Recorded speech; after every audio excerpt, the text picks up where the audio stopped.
Welcome to this explainer. आज हम doctor Benjamin बिकमैन की उस ग्राउंड ब्रेकिंग मेटाबॉलिक साइंस को डिकोड करने वाले हैं जो समझाती है कि आम डाइट्स लगभग हमेशा फेल क्यों हो जाती हैं। ये सिर्फ कम खाओ और ज़्यादा एक्सरसाइज करो वाला पुराना घिसा-पिटा नुस्खा नहीं है। दरअसल ये कहानी उन हॉर्मोन्स की है जो हमारी पूरी बॉडी के स्ट्रक्चर और फैट स्टोरेज को पूरी तरह से कंट्रोल करते हैं। तो चलिए शुरू करते हैं। सबसे पहले सीधे उस अल्टीमेट सवाल पर आते हैं जो बेहतर हेल्थ और फिट फिजिक चाहने वाले करोड़ों लोगों को परेशान करता है। आखिर भूख हमेशा वेट लॉस की लड़ाई क्यों जीत जाती है? देखिए, लोग चाहे जितना भी स्ट्रिक्ट कंट्रोल कर लें, आखिर में विल पावर जवाब दे ही देती है, राइट? डॉक्टर बिकमैन का डेटा बिल्कुल साफ दिखाता है कि जब वेट लॉस स्ट्रैटेजी सिर्फ भूख को दबाने पर आधारित होती है तो आखिर में जीत हमेशा भूख की ही होती है। पिछले लगभग 7.5 सालों से कैलोरी सेंट्रिक मॉडल का ही दबदबा रहा है, बस कैलोरी इन और कैलोरी आउट। लेकिन मॉडर्न मेटाबॉलिक मॉडल एक बिल्कुल अलग सच्चाई दिखाता है। यह साबित करता है कि हार्मोन्स सिर्फ आपकी विल पावर नहीं, ये तय करते हैं कि फैट कहां स्टोर होगा और इनसेशिएबल भूख कब लगेगी। हैरानी की बात पता है क्या है? अगर दो लोगों को बिल्कुल सेम कैलोरीज दी जाएं, तो भी उनकी बॉडी का उस एनर्जी को यूज करने का तरीका बिल्कुल अलग हो सकता है। और ये सब हार्मोन्स का ही खेल है। अब इस पूरी कहानी का जो मेन प्रोटैगनिस्ट है वो है इंसुलिन। ये एक मास्टर मेटाबॉलिक हार्मोन है और ये एनर्जी को होल्ड करने यानी जमा करने में इतना ज़्यादा अग्रेसिव होता है कि ये सीधे कैलोरीज को फैट सेल्स में पुश कर देता है। जब बॉडी में इंसुलिन रेजिस्टेंस डेवलप होता है तो बॉडी और ज़्यादा इंसुलिन बनाती है। इसका नतीजा क्या होता है? कैलोरीज एनर्जी के रूप में बर्न होने के बजाय लगातार फैट के रूप में स्टोर होती रहती हैं। यहाँ सबसे हैरान करने वाली बात यह है कि डॉक्टर बिकमैन इस फैक्ट को कितने जोर देकर समझाते हैं। उनका मानना है कि अगर किसी व्यक्ति की बॉडी से इंसुलिन को बिल्कुल हटा दिया जाए तो उसका मोटा होना कंप्लीटली इम्पॉसिबल है। सोचिए, ये एम्फैटिकली इलस्ट्रेट करता है कि फैट स्टोरेज पर इंसुलिन का कितना एब्सोल्यूट अनडिनायबल कंट्रोल है। सोर्स मटेरियल में इस फिनोमेना को टाइप 1 डायबिटीज के पुराने केसेस से भी जोड़ा गया है, जहां इंसुलिन की कमी होने पर लोग चाहे जितना भी खा लें, उनका वेट तेजी से गिरता ही जाता था। तो चलिए देखते हैं कि एक्चुअली एक इंसुलिन स्पाइक की चेन रिएक्शन में होता क्या है। जब कोई बहुत हैवी कार्बोहाइड्रेट वाला मील लेता है तो इंसुलिन एकदम से स्पाइक कर जाता है। इंसुलिन हाई होने की वजह से लिवर को कीटोन्स बनाने से कंप्लीटली ब्लॉक कर दिया जाता है। ऐसे में ब्रेन, जिसे एनर्जी के रूप में अपने प्राइमरी फ्यूल्स लगातार चाहिए, अचानक स्टार्व करने लगता है। भले ही बॉडी में मैसिव अमाउंट में फैट जमा हो, ब्रेन को लगता है एनर्जी खत्म हो गई है और फिर सीवियर भूख और क्रेविंग्स आसमान छूने लगती हैं। इस लगातार भूख के भारी बोझ से छुटकारा पाने के लिए इंसुलिन लेवल्स को कम करना बेहद जरूरी है, क्योंकि जब इंसुलिन लो होता है तभी कीटोजेनेसिस का प्रोसेस अनलॉक होता है।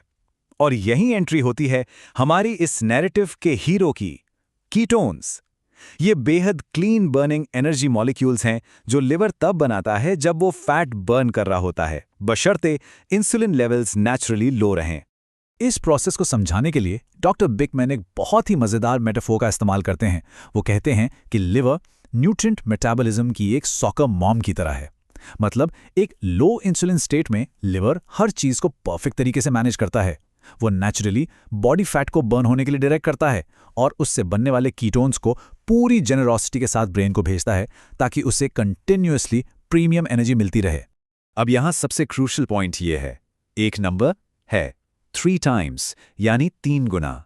स्टडीज शो करती हैं कि जब कीटोन्स फैट सेल्स तक पहुंचते हैं तो उस फैट टिश्यू के अंदर का metabolic rate non ketogenic state के कंपैरिजन में सीधे 3 गुना बढ़ जाता है। सिंपल शब्दों में कहें तो कीटोन्स की मौजूदगी से फैट टिश्यू की मेटाबॉलिक एक्टिविटी बुरी तरह से सुपरचार्ज हो जाती है।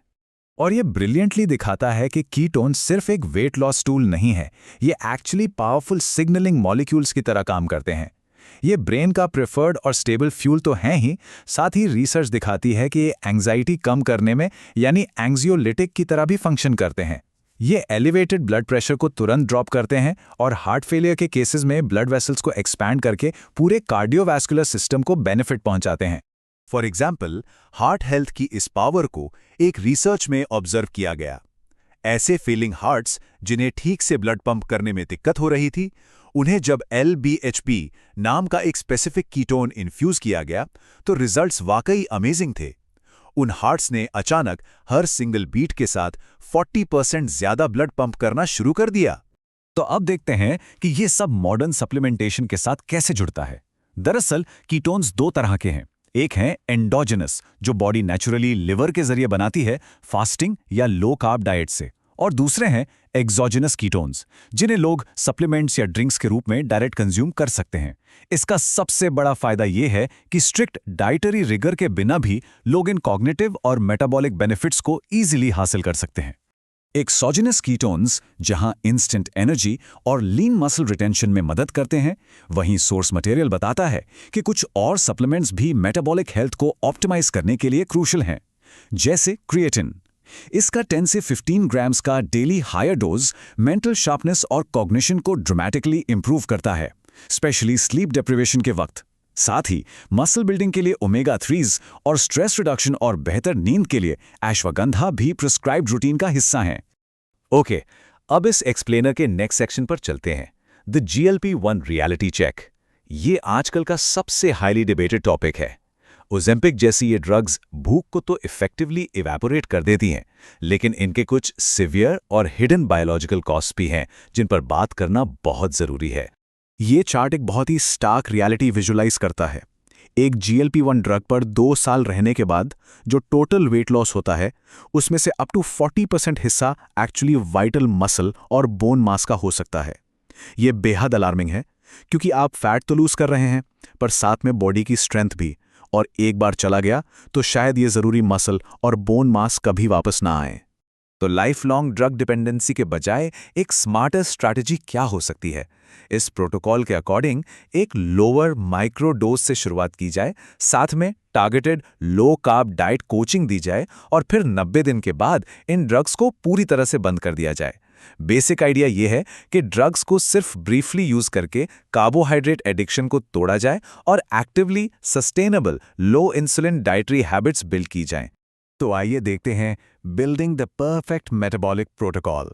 इस सारी वेल्थ ऑफ साइंस को एक प्रैक्टिकल डेली रूटीन में कैसे स्ट्रक्चर किया जाए।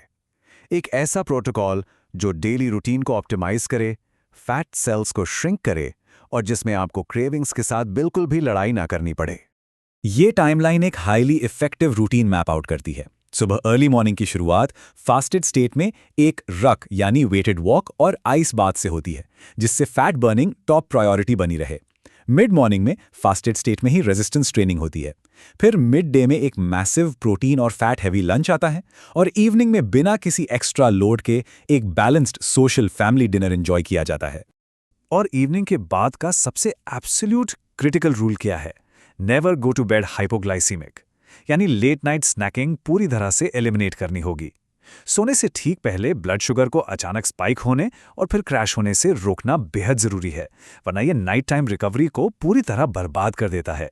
क्योंकि जब कोई रात को क्रैश हुए ब्लड शुगर यानी हाइपोग्लाइसीमिया के साथ सोने जाता है, तो ये उनके सिंपैथेटिक नर्वस सिस्टम को ट्रिगर कर देता है। बॉडी एक फाइट और फ्लाइट स्ट्रेस मोड में चली जाती है। इससे हार्ट रेस होता है, स्लीप क्वालिटी टेरिबल हो जाती है, कॉर्टिसोल हाई होता है, और डे टाइम इंसुलिन रेजिस्टेंस बढ़ जाती है। इसके उलट स्टेबल ब्लड शुगर मेंटेन करने से आप आराम से रेस्ट एंड डाइजेस्ट वाली डीप स्लीप ले पाते हैं। डॉक्टर बिकमन का ये कोट इस पूरी डिस्कशन को सम अप कर देता है। भूख हमेशा जीत जाती है, इसीलिए सिर्फ कैलोरी काउंट करके बॉडी को भूखा रखने के बजाय अगर प्रोटीन्स और फैट्स के जरिए इंसुलिन को लो रखने पर फोकस किया जाए, तो हंगर को एक कांस्टेंट फीचर बनने से रोका जा सकता है। इस तरह लोग लगातार भूख के इस भारी लगेज को ड्रॉप करके एक हेल्दी जर्नी पर आगे बढ़ सकते हैं। जैसा कि ये एक्सप्लेनर अब रैप अप हो रहा है, अपने आप से बस एक सवाल पूछिए, क्या हमारी डेली फूड और लाइफस्टाइल चॉइसेस हमारी बॉडी और ब्रेन को प्रीमियम कीटोन से नरिश कर रही हैं ताकि वो एफिशिएंटली रन करें, या फिर हम लगातार एक इंसुलिन की दीवार खड़ी कर रहे हैं जो वाइटल एनर्जी को लॉक कर रही है और बॉडी को फैट स्टोर करने का सिग्नल दे रही है? फैसला और कंट्रोल अब आपके पास है।